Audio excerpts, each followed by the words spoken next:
The new mayor just took office in New York City, and Wall Street analysts are using a word they haven't whispered since 2008: collapse. But how did we get to this moment? You know what's absolutely insane? New York just elected a mayor whose economic policies are so aggressive, so anti-business, so fundamentally hostile to wealth creation, that the city could be heading toward a death spiral it might never recover from. And I'm not being dramatic. The data is terrifying. And here's what's making everyone even more nervous. Concerns are rising after a Muslim follower delivered an extremist religious speech in Times Square in front of a considerable crowd. This is genuinely alarming for authorities and for all New Yorkers. When you combine economic uncertainty with social tensions like this, you start to see warning signs that can't be ignored. And the worst part, it will actually get worse every single month as his administration rolls out regulations that could push the city toward a financial cliff that looks disturbingly similar to 2008.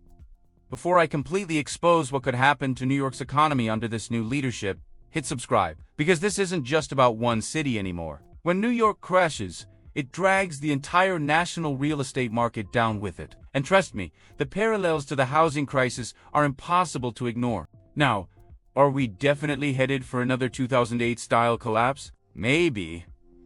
Maybe not. But here's the thing. Every single warning sign that preceded the last crash is flashing red right now.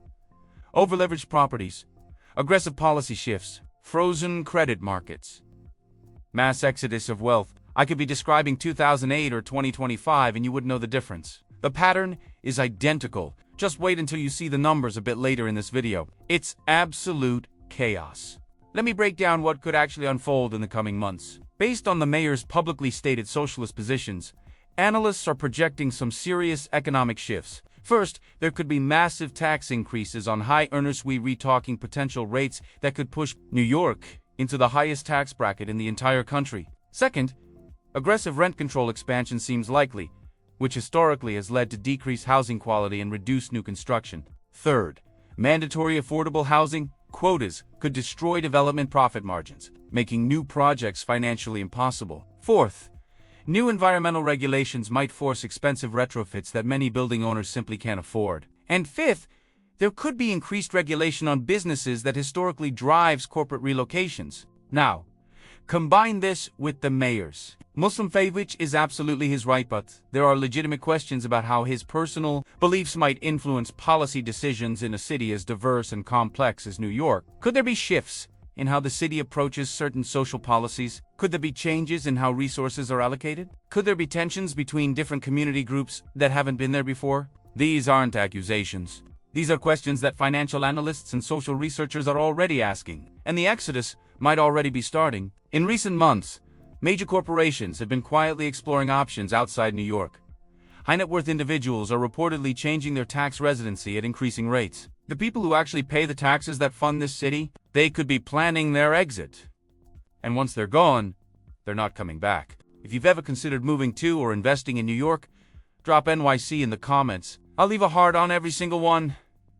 Let's see how many people are reconsidering right now. Here's what the mayor has promised: more affordable housing, better quality of life for working families, a fairer distribution of wealth, progressive policies that help everyday New Yorkers. Sounds perfect, right? Yeah. Until you realize that every single one of these policies could potentially destroy the tax base that funds the city's budget. You can't provide services without revenue, and you can't generate revenue when you chase away everyone who pays taxes. It's basic economics that history has proven over and over again. In exactly 3 minutes, you'll see why this could be creating the exact conditions that triggered the 2008 crash, and why real estate investors might be about to get massacred. If knowing the ugly truth about what could happen in New York could save you at least $100,000, smash that like button right now. Let me show you what analysts are projecting. First, the quality of life for everyday New Yorkers could tank. When businesses leave, jobs disappear. When high earners relocate, tax revenue collapses. When tax revenue collapses, the city cuts services. Subway maintenance could be deferred. School funding could be reduced. Public safety could be stretched thin. The people these policies claim to help might end up being hurt the most. Second, commercial real estate could enter freefall. Office vacancy rates are already at 23%. Retail spaces are sitting empty for months. And with remote work becoming permanent, nobody needs Manhattan office space anymore. Third, residential property values could start to crack. Luxury condos that sold for $8 million 2 years ago are now listed at $5.9 and getting no bids. Fourth, property taxes could keep climbing while property values drop. You'd be paying more to own an asset worth less. Fifth, the city's budget deficit could be exploding. More spending while collecting less? That math doesn't work. It never works. And we've seen this movie before.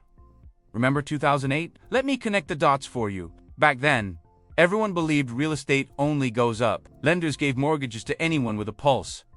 Developments popped up everywhere. The market was overheated. Then, reality hit. Property values crashed. Foreclosures exploded. Credit froze. The entire system collapsed. And it started in cities with over-leveraged real estate markets and aggressive policy changes. Sound familiar? What happened next will make you laugh, if it didn't make you cry first. If you know someone thinking about buying property in New York right now, share this video before they make a potentially catastrophic mistake. Seriously, forward it right now. Here's what could happen in the near future. New York real estate is massively over-leveraged right now. Developers took out huge loans assuming continued appreciation. Investors bought assuming rental income would keep climbing. Everyone assumed the good times would last forever. But if the new mayor's projected policies roll out as expected, they could strangle cash flow. Rent control could cap your income. Affordable housing mandates could cut your margins. Property tax increases could drain your reserves. And just like 2008, owners might not be able to refinance because lenders could get terrified. Banks might already be preparing to tighten lending standards for New York properties. They see the warning signs. They remember 2008. And they're not getting caught holding toxic real estate loans again. They remember 2008. And they're not getting caught holding toxic real estate loans again. Which means property owners who need to refinance in the next 12 months, they could be trapped. They might not be able to sell because buyers could disappear. They might not be able to refinance because banks could stop lending. They might not be able to hold because carrying costs could crush them. Pause right now and comment. Worried if this is concerning you? I'll drop a heart on your comment because the projections get even more serious. This could be systemic. This wouldn't be about one building or one neighborhood. This could be about the entire New York real estate market sitting on the same fault line that fractured in 2008. Except this time, it wouldn't be subprime mortgages. It could be hostile government policy combined with a mass exodus of wealth and increasing social tensions. The mechanism would be different, but the outcome could be identical. Property values collapse. Owners default. Banks panic. Credit freezes. The contagion spreads. And here's what nobody's talking about. When New York crashes, it doesn't stay in New York. In 2008, the housing crisis started in a few markets and then metastasized across the entire country. The same thing could happen now. When the most expensive real estate market in America collapses, it sends shockwaves through every market. Lenders tighten standards everywhere. Investors pull back nationally. Prices drop across the board. See, this is why it could keep getting worse.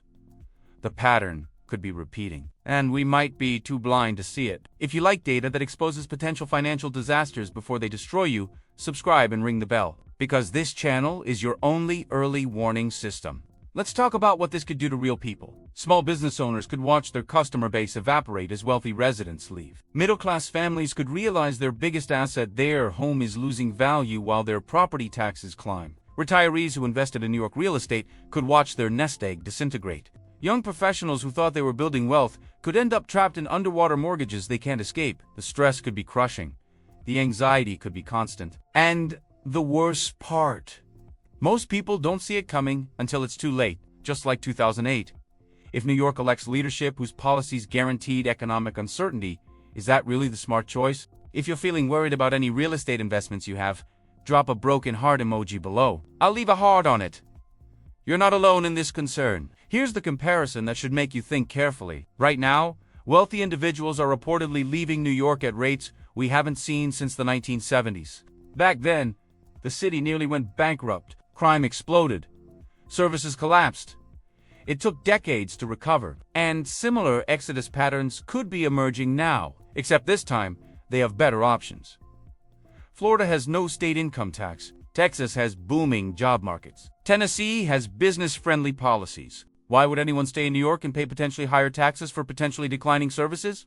They might not. They could already be planning their exit. But here's what the smart money knows. In 2008, The investors who survived were the ones who saw the crash coming and got out early. They sold at the top, they moved to cash. They waited for the bottom, and then they bought back in at 50 cents on the dollar. The investors who got destroyed were the ones who held on, believing it couldn't happen, trusting the system would save them. It didn't. And history might repeat itself. And here's the solution nobody wants to hear. If you own New York real estate right now, your best move might be to seriously evaluate your position. Yes, you might take a loss if you sell. Yes, it's painful. But holding a potentially depreciating asset in an uncertain market while hoping for the best is how people lose everything. The smart money's already considering their options. They're looking at markets with growth potential, states with pro-business policies, cities where the government isn't potentially hostile to wealth creation. See, the pattern could be repeating. New York was the dream. It could become the trap, and just like 2008, most people won't realize it until they're already underwater. If this video could save you from a potential financial disaster, hit like right now. It's the cheapest insurance you'll ever buy. So tell me in the comments, what concerns you most about this? I'll leave hearts on the thoughtful responses. Subscribe if you want honest analysis about real estate risks exposed before you make an expensive mistake. And share this with anyone considering New York property.